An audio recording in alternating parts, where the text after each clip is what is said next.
Hello, YouTube. I'm sure everyone here who's come across my video has seen the ETA Prime video where he shows you how to put a power LED in, and that's all well and good. And his videos are super helpful, and I don't want to think he takes any slight against him for this. But the thing I and some other people had was how to actually make this kind of case, how to put an LED, power LED in a Flirc case, which gives you the best of everything. It gives you no sound, gives you great heat dissipation, whatever the fuck that word is, and also looks nice. Looks really cool. So I've built 3 of these so far, so I wanted to give you guys a quick video, kind of show you all the little ins and outs and the things that I learned and things I had to learn the hard way in order to get this done. I hope you guys like it. Hope it's helpful. Go Retropie. So I actually already screws out and kind of loosen the pie itself, because the problem is, this stuff gets jammed in here. And the other thing I want to make sure you guys know is that this gets messy. It is not a simple plug and play process. You can't do it with just a screwdriver. You have to get dirty and you have to physically alter the pie. And if you're not comfortable doing that, I suggest go get in a case with a fan, or just doing something sloppy like I did with this little guy over here, where literally the button's just hanging out there. That's easy. That's simple stuff. This is something you can do in 20 minutes. This took a little bit more time. So I want to show you guys, I already took the back off here, took the screws out, took the SD card out, and I already loosened this, hopefully. Yeah, so it comes right out here. So, first thing I want to show you here, this is where the button came in.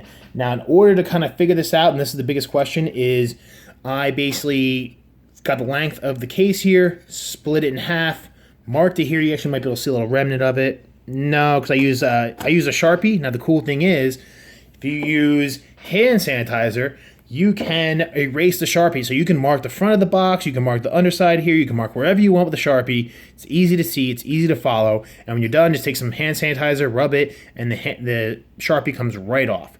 Really important to mark your stuff here, because you're playing with tight windows. You're playing with really tight windows. So next thing, you want to look, if you look here at the switch, and let's see if I can get a good angle of it. If it focuses, which it won't, on the button here, and this button in particular is a 12-volt LED with an IP65 rating. Not that that really matters. But anyway, there's 4 contact points here. And you'll see there's 2 with a rectangle on either side, and you'll see one with a plus, one with a minus. The plus and the minus are your LED. The 2 with the rectangle on the other side are your momentary switch. So follow ETA Prime's wiring diagram, which is what I did. And if you look here, you have 5 and 6, you have 8, and then you have whatever this one is. I can't remember, 37, I think. So you also might be wondering what those little stubs are for. Well, the 2.54 millimeter standard GPIO jumper wire is, too long for the case. It will not fit, and that was a big pain point. So the first time I did this, I just literally just soldered it to the pins themselves. And while that might work, and if you don't want to go and buy the cables, you can do that, but it's messy. And again, you're literally putting a soldering iron right in the middle of these pins, and that sucks. So what I did was I found some 2 millimeter shortened cables. Now the problem with those are the 2 millimeter side comes 2 to a pack, or 2 to a side. So you can't just get single, they're not single pins like you get with the 2.54s. So I basically took 8 cables, plugged them in, and cut the other ones off, because I wanted to have the independence of each section there. So which is why you see it takes up 6 slots here and 2 slots there. Also, I chipped off the tops of the GPIO pins and make them a little shorter, because I didn't want to have it pushing in too far. Again, you might have to muscle some stuff with this, but I try to minimize that. So cut the tops of the GPIO pins. They'll still be plenty long enough to reach the cable. Use your best judgment. I mean, if you're doing this, you should have a bit of technical savvy anyway, so just don't be a dummy. So the other thing is, I had to shave off part of the GPIO pins here. Now you see this? This was one of the biggest pains of this entire project, because you see here, the switch, look how much clearance you have. You don't have a lot of clearance. So I had to shave this off. I used the Dremel with a rounding bit. Again, just shaved it off. Really, you can kind of feel it out. Once you drill the hole here, you're going to see the pins. If you put the pie in, you'll see the pins from the other side. I used a Sharpie, I marked them, went over here, and fortunately for these purposes, you don't need any of those pins for anything. Half of them are reserved anyway. So you just go and you just shave them off. Wear eye protection. I got a piece of plastic in my eye the first time I did this. Be smart, don't be a dummy. Speaking of being a dummy, you really don't need to put anything there, but this is one of the first pies that I bought, and I got the little heat sinks, and I was like, oh, well, you know, so I put them there. Anyway, so next, how to drill the hole. That is the biggest pain point that people are running into. In order to do that, you want to, I just basically took the length of this, which is just a hair over 3.5 inches. I think it's like, I don't know, 1.625 inches, I think it is. Put it right here. So I measured halfway, marked it with a Sharpie right here. And again, the thing is, you can take the Sharpie off after you're done with hand sanitizer. So mark it up. You have a tight window here, so be smart about it. So I did that, and then if you notice here, there's a nut. So basically, what I did was I measured the top of the nut to the bottom here. Kind of put like that, put the point part on the angle there, lifted it up, kind of drew in the inside, marked my point, took a small bit, ran a pilot hole through the other side, and then basically used that as my center point when I drilled in from the front, because you don't want to drill in from here because you're going to be on an angle. And if you drill from an angle, you're going to have a problem. You're going to have a bad time. So you get your pilot hole here, you drill through, and then you basically round it out a little bit. Now the bit that I used, this thing here says it's a 9.5 millimeter diameter. That is either not true or misleading or whatever it is, because I bought a 9.5 millimeter bit, totally had to widen it out.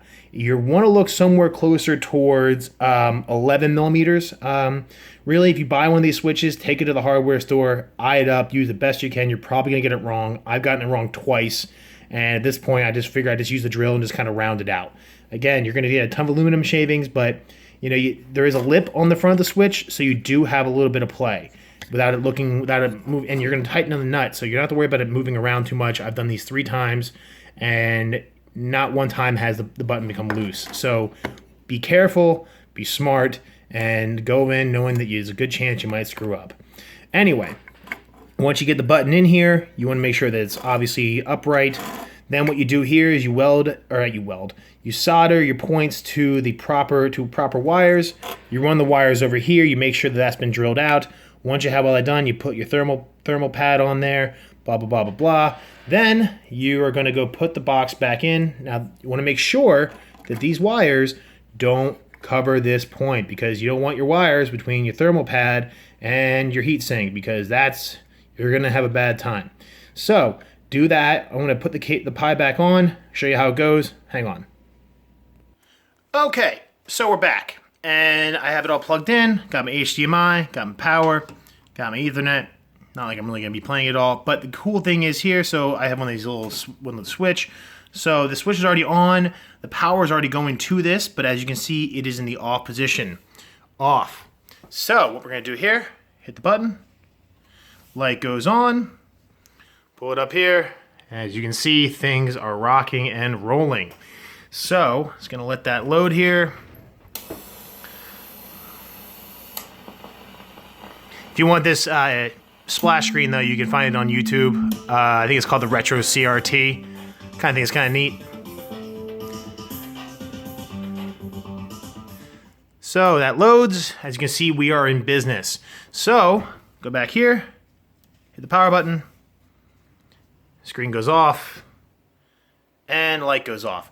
So the beauty is it a bit of a mess inside? Absolutely. But the best part is, even with it being a mess on the inside, when all is said and done, you have yourself a nice, neat little package, which, again, keeps it cool, looks nice, and has a button right in the damn center there. So, I don't care if you like, I don't care if you subscribe. You guys, the videos that I found on YouTube has really helped me with getting to this point here. So if this video helps you guys out, go right ahead. If you guys are interested and you find this helpful, I can go through some more little projects that I've done, especially with these, and maybe some of the software enhancements that I've found and kind of collaborated. But then again, if you're probably already seen ETA Prime stuff if you've come here, and that guy is the truth. That guy is what's up. So credit to a lot of credit to him for putting the idea in my head, and for just doing a whole bunch of other cool stuff. So thanks, guys. Have yourself a good one. Talk to you later.